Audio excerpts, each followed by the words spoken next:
avec Aurélie, vous faire une présentation, mais très brève, de la chaire Paysage et Énergie. Pourquoi on va la faire brève? Parce qu'en fait, dans le document du hors-série Urbanisme que vous avez pris à l'entrée, ou que vous allez prendre en sortant, j'en sais rien, selon que vous l'avez ou pas, en tout cas, il est à votre disposition. Il y a une présentation de la chaire qui est faite notamment sous la forme de la table ronde passionnante qui a rassemblé Nathalie de Vulder, de RTE, Vincent Pifetot, et puis Pastel Soleil, Vincent Pifetot, le directeur de l'école du paysage, et puis Pastel Soleil du ministère de la Transition. Et puis il y a un petit papier aussi qui présente plus factuellement la chaire par la suite. Donc du coup, on va faire court. La chaire, elle est née, on va dire, la chaire Paysage et Énergie, elle est née à l'école de paysage en étant elle est née virtuellement en 2014 parce qu'elle a été inscrite dans le plan d'action pour la reconquête des paysages et de la nature en ville, porté par le ministère de la Transition. Et elle est née réellement quelques mois plus tard, le temps d'une bonne gestation qui fait un beau bébé, en avril 2015, avec l'entrée en partenaire fondateur complémentaire de RTE. Voilà.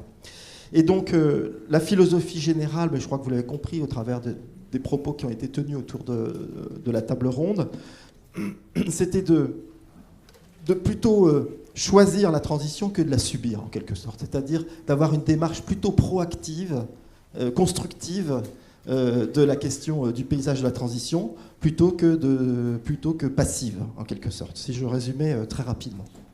Voilà, donc les axes de travail pour la chaire, il y en a 4, on travaille autour de 4 choses. Elle a pour objectif de développer d'abord la formation et l'enseignement, la recherche, la création et la connaissance partagée autour de la question de la transition énergétique et du paysage. Voilà, ça c'est ses objectifs. Et les axes de travail pour ça, il y en a 4. C'est les paysages de l'énergie dans leur réalité sensible. On ne voit pas grand-chose là, c'est pas très grave. Les paysages de l'énergie dans leur réalité sensible. Les paysages de la production énergétique, avec toutes les mutations, les reconversions, etc., les adaptations, les transformations. Les paysages de transport et de distribution de l'énergie. Les lignes, les postes, etc. Les paysages des énergies renouvelables, on en a un petit peu parlé. Les paysages énergétiques, agricoles et forestiers, au travers de toutes les approches qui concernent agroécologie, agroforesterie, adaptation des pratiques culturelles, biomasse, méthanisation, etc. Le deuxième axe, c'est celui des paysages de la sobriété énergétique, avec cette sobriété s'incarnant dans l'architecture, dans les espaces publics, les jardins, les mobilités, l'urbanisme opérationnel, l'urbanisme plutôt de planification, et puis ce qu'on a appelé dans un séminaire que l'on a fait les paysages circulaires, c'est-à-dire tout ce qui vient autour de l'économie circulaire, du recyclage, de l'écologie industrielle, de l'agriculture urbaine, etc., etc.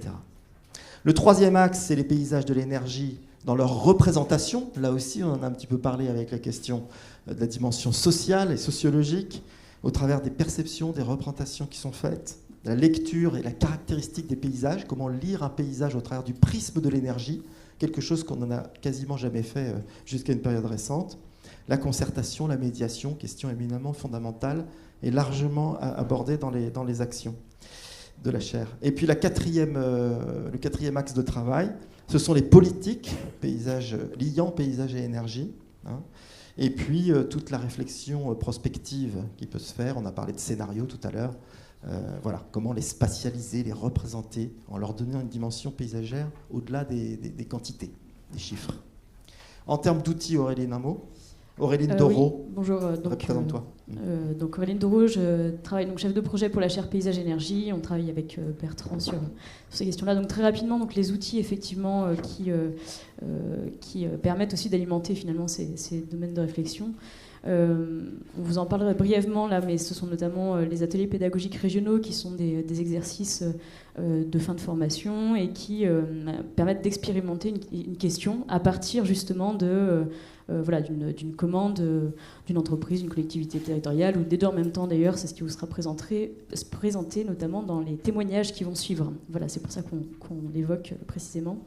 Voilà, il y a d'autres outils. Donc on a des voyages d'études. Là, vous pouvez voir les étudiants qui sont en train d'expérimenter les mobilités douces à Utrecht, aux Pays-Bas, donc l'année dernière.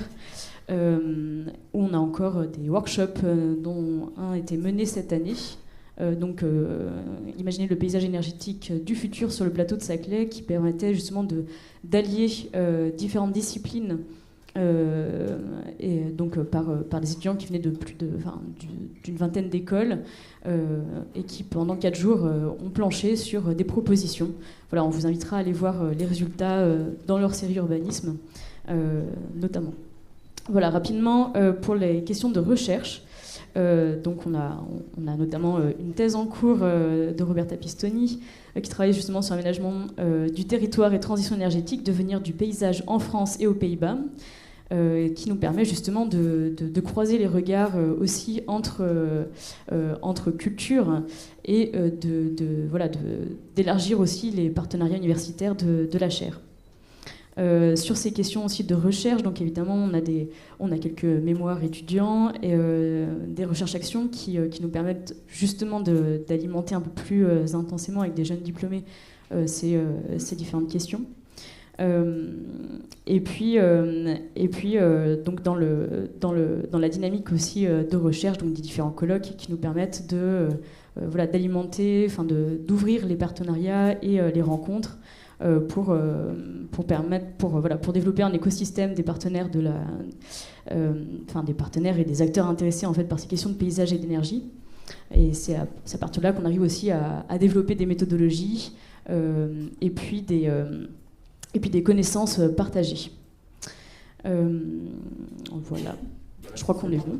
Voilà, après, donc, il y a un bilan quantitatif qui vaut ce qu'il vaut, mais qui dit qu'en gros, en 3 ans, effectivement, il y a eu 17 ateliers pédagogiques menés avec des étudiants, une dizaine en recherche-action, 7 workshops ou masterclass ou dispositifs un peu plus rapides que les ateliers, et puis une vingtaine d'interventions en conférences ou en colloques, etc., de notre part.